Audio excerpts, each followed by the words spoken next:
কি বিয়ে বাড়ি তো পুরো অন্ধকার, লোডশেডিং হয়ে গেছে। আগে হ্যাঁ, এমনটাই হয়েছিল আজকের বিয়ে বাড়িতে।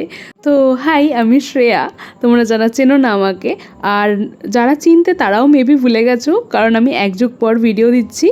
অ্যাকচুয়ালি ব্যাপারটা হচ্ছে আজকে থেকে আমার বিয়েবাড়ি শুরু হয়েছে অনেকগুলো, তো কন্টেন্ট পেয়ে গেছি।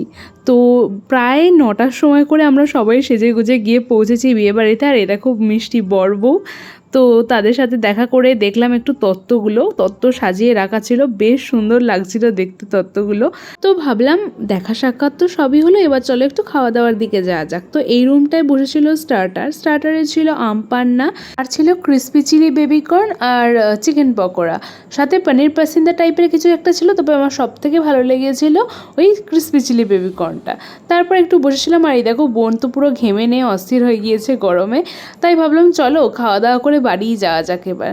তো খাওয়া দাওয়া করতে চলে গেছি, আর এই জায়গাটা আমার ভীষণ ভালো লেগেছিলো, কারণ এই সাইডের ফাঁকা জায়গাটা দিয়ে প্রচণ্ড হাওয়া আসছিল, মানে ফ্যানের হাওয়ার কোনো দরকারই ছিল না, এত ভালো হাওয়া দিচ্ছিল।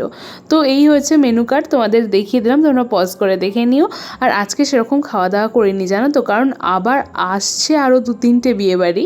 তো এখানে একটা কচুরি, একটু চানা মশলা, একটু আলুর দম নিয়েছিলাম, আর এই ফিশ চপটা নিয়েছিলাম, যেটা মোটামুটি লেগেছিলো আমার।